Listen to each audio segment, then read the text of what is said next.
دیکھیے میں کل جیل میں نہیں تھا، ہو سکتا ہے یہ علیمہ بی بی کا فیصلہ ہو، تو یہ اندرونی خاندان کے معاملات ہیں۔ خان صاحب کا پیغام کون لائے گا؟ اہم بات یہ ہے کہ خان صاحب کا پیغام عوام تک پہنچے، قوم تک پہنچے، اور ایسے پیغام بر کے ذریعے پہنچے جس پہ قوم کو اعتماد ہے۔ وہ نورینہ بی بی ہوں، نورینہ آپا ہوں یا علیمہ آپا ہوں، میری نظر میں دونوں موت۔ لیکن اس کے بعد یہ فیصلہ بھی سامنے آیا ہے، خبر سامنے آئی ہے کہ خان صاحب کی فیملی نے فیصلہ کیا کہ علیمہ خان صاحبہ ہی ٹاک کریں گی، پیغام دیں گی خان صاحب کا۔ دیکھیے میں نے پھر یہ عرض کیا نا کہ ایک بہن ہو یا دوسری بہن ہو، اس سے کوئی فرق نہیں پڑتا، دونوں پہ پاکستان کی قوم کو اعتبار ہے۔ علی ظفر صاحب نے ایک بات کی، ہو سکتا ہے علیمہ بی بی نے، نورین آپا نے ان سے بات کی ہو اور اپنے فیصلے سے آگاہ کر دیا، اور یہ ایسا کوئی بڑا معاملہ نہیں ہے۔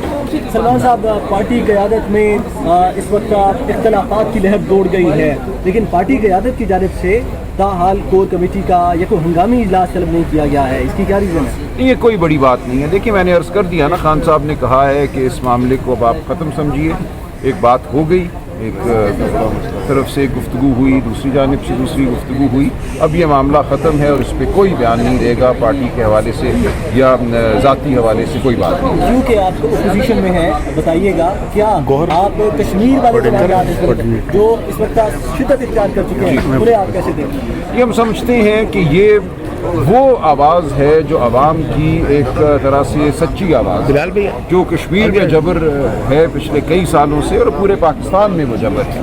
تو ہم بارہا یہ کہتے رہے ہیں کہ جبر کو اتنا نہ بڑھاؤ خدارا، کہ لوگ خود آگے نکل آئیں، لوگ لیڈران سے آگے چلے جائیں، جماعتوں سے آگے چلے جائیں، اور ایسا ہوتا مجھے پورے ملک میں نظر آ رہا ہے۔ اچھا سلمان صاحب، حالات ہیں کشمیر کے، یہ اس کا فطری رد عمل۔ راجہ صاحب یہ بتائیے گا کہ کل پرسوں سے خبریں گردش کر رہی ہیں کہ عمران خان کو شفٹ کیا جا رہا ہے کسی خصوصی جیل میں، اور رات گیا تھا کہ حکومتی رہنما نے بھی بات تصدیق کی کہ خان صاحب کو اسلام آباد ڈسٹرکٹ جیل کے تک لایا جا سکتا۔ اب تک یہ انفارمیشن ہے کوئی خان صاحب کو واقعی منتقل کیا جا رہا ہے؟ کسی سرکاری ذرائع سے یہ بات ہم تک نہیں پہنچی، میڈیا میں یہ بات چلی ہے، وہ ہم نے بھی دیکھا ہے، جب سرکاری ذرائع سے آئے گی تو ہم دیکھیں گے۔ لیکن دیکھیں ایک جیل ہو یا حکومتی رہنما کی جانب سے تو کہہ دیا گیا ہے کہ خان صاحب کو اسلام آباد ڈسٹرکٹ جیل میں لایا جائے۔ دیکھیں ان کے اگر حقوق جو آئین اور قانون کے تحت ان کو حاصل ہیں بطور قیدی، وہ اگر ان کو دیے جاتے ہیں، ایک جیل ہو یا دوسری جیل ہو کوئی فرق نہیں پڑتا۔ اصل بات یہ ہے کہ کیا ارادہ ان کے حقوق کو مزید سلب کرنے کا ہے، ایسا ہوا تو ہم بھرپور مزاحمت کریں گے، ورنہ ایک جیل ہو، ایک کمرہ ہو یا دوسرا ہو، اس سے کوئی فرق نہیں۔ اچھا سر، سلمان اکرم راجہ صاحب، گزشتہ روز سے یہ خبریں گردش کر رہی ہیں، کل جب خان صاحب سے ملاقات ہوئی بہنوں کی بھی اور علی ظفر صاحب اور دیگر وکلا کی، تو اس کے بعد یہ خبریں چمگوئیاں چل رہی ہیں کہ خان صاحب نے جیل کے اندر سے کچھ بڑے فیصلے کیے ہیں، کچھ تبدیلیاں، کچھ لوگوں کو چھٹی کر دی گئی ہے، فارغ کیا گیا ہے۔ کون سے بڑے سیاسی نوعیت کے فیصلے خان صاحب نے کیے ہیں؟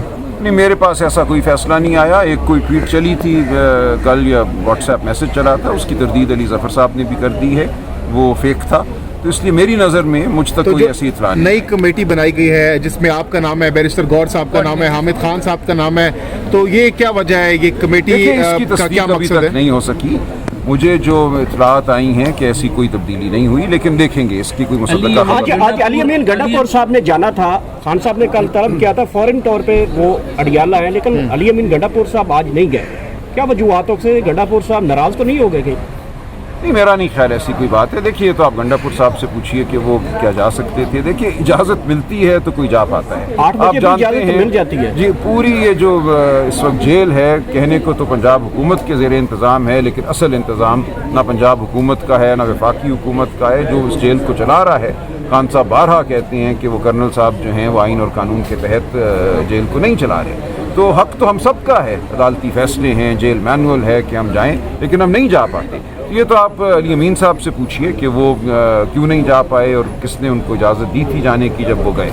سلمان اکرم راجہ صاحب یہ بتائیے گا، اگر علی امین گنڈا پور کو ہٹا دیا جاتا ہے تو اگلا وزیر اعلیٰ کون ہوگا؟ کیا آپ ہوں گے؟ یہ مفروضہ ہے تو خیر نہیں ہوں گا نا، میں تو نہیں ہو سکتا، لیکن یہ کیوں آپ ایسا سوال کر رہی ہیں؟ میرے سامنے ایسا کوئی ارادہ یا فیصلہ نہیں۔ سلمان صاحب یہ بتائیے گا کہ عمران خان کی بہنیں تو مطمئن نہیں ہیں علی امین گنڈا پور سے، آپ سیکرٹری جنرل ہونے کی حیثیت سے مطمئن ہیں ان کی پرفارمنس سے؟ نہ وہ آپریشن روک سکتے ہیں، نہ وہ آئی جی بدل سکتے ہیں، نہ سیکرٹری بدل سکتے ہیں؟ دیکھیں یہ پارٹی کے اندرونی معاملات ہیں، میں کسی بھی حوالے سے کوئی بات نہیں کروں گا، فیصلے خان صاحب نے کرنے ہیں، جو کچھ ہو رہا ہے وہ خان صاحب کے سامنے ہے، اگرچہ پوری معلومات ان تک نہیں پہنچتی، ان کا بالکل جو فیصلہ ہے مقدم ہوگا، انہوں نے اگر کوئی فیصلہ کرنا ہوا، کوئی تبدیلی کرنی ہوئی تو وہ کریں گے، کسی اور کا حق نہیں بنتا۔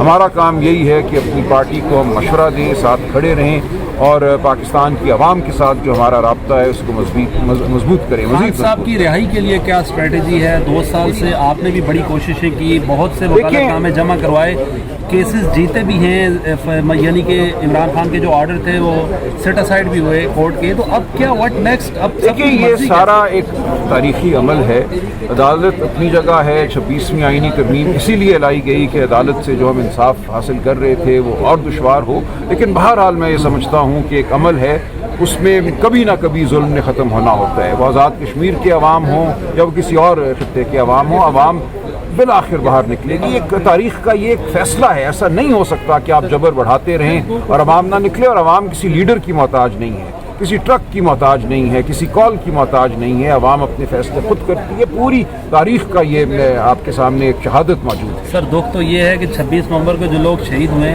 ان کے کیسز میں آپ کے وکلا پیش ہوتے ہیں، کوئی پرائیویٹ کمپلینٹ نہیں ہوئی، 22A میں بھی کوئی عمل نہیں ہوئی ہے، غلط جانتے، آپ کی اطلاعات غلط ہیں۔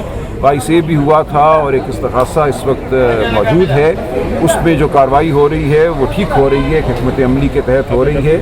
جن لوگوں نے خود کمپلینٹس فائل کی تھی، جن شہداء کے ورثاء نے، ان پہ بدترین جبر ہوا، ان کو مجبور کیا گیا کہ وہ اپنی 22A کی جو درخواستیں ہیں وہ واپس لیں، مقدمہ دائر کرنے کی جو درخواست ہے۔ آپ پوری معلومات جب حاصل کریں گے، جب پاکستانی قوم کو حاصل ہوں گی، میں سمجھتا ہوں خون کے آنسو ہم سب روئیں گے۔ شہداء کے ورثاء پہ ظلم ہوا، ان کو گھر بار اپنے چھوڑنے پڑے، جو پیچھے اگر کوئی رہ گیا تو اس کو اٹھا لیا گیا۔ یہ پوری باتیں انشاءاللہ آپ کے سامنے آئیں گی۔ سلمان صاحب، شیر المروز صاحب کی طرف سے روزانہ کوئی نہ کوئی نیا الزام عائد کر دیا جاتا ہے، آپ بطور سیکرٹری جنرل اور قائم مقام چیئرمین برسٹر گور کی طرف سے کوئی شوکاز انہیں یا کوئی جواب طلبی کبھی ان سے کی گئی ہے اس حوالے سے پارٹی ڈسپلن کی؟ یہ غیر اہم بات ہے، وہ تو پارٹی کا حصہ ہی نہیں ہے، تو اس کی شو کا اس کا کوئی مطلب سر وہ سیٹ پر موجود ہیں ابھی تک۔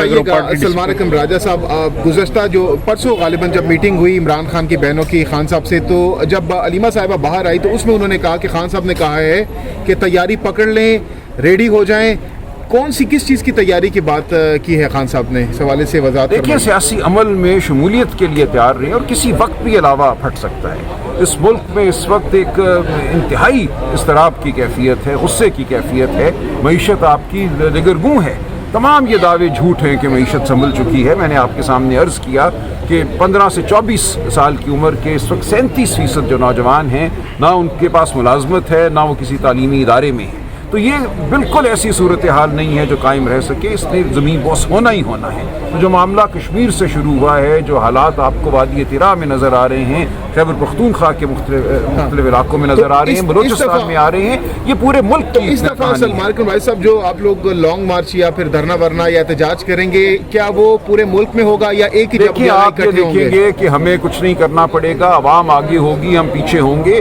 بنگلہ دیش ہو، نیپال ہو، انڈونیشیا ہو، سری لنکا ہو، سیاسی جماعتیں اور سیاسی لیڈر بہت پیچھے رہ گئے تھے۔ پھر آپ کہہ رہے ہیں کہ آپ لوگ ایسے ہی ہوگا، کون آگے ہوں گے، تو 26 نومبر بھی یہی ہوا تھا۔ نہیں، 26 نومبر ایسے نہیں ہوا نا۔ 26 نومبر تو ایک کال تھی، اس پہ ہم آئے، کارکن ساتھ آئے۔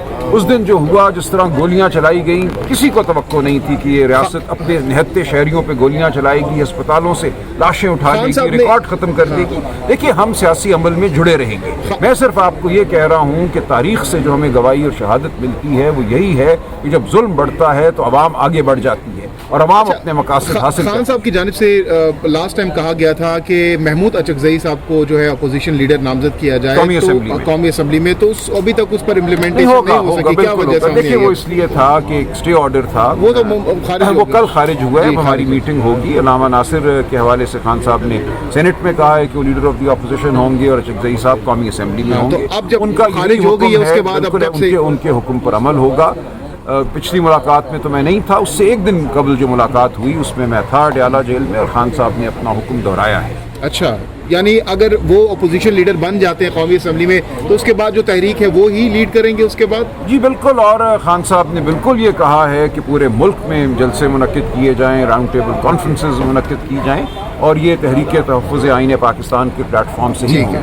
جی سر، عظمہ بخاری صاحبہ نے ایک آپ کے پشاور جلسے کے حوالے سے ایک بیان دیا ہے کہ آپ کو پشاور جلسہ جو ہے وہ بابا جی کا ٹھلو ملا آپ لوگوں کو، تو یہ کیسی لینگویج استعمال کی گئی ہے وہاں؟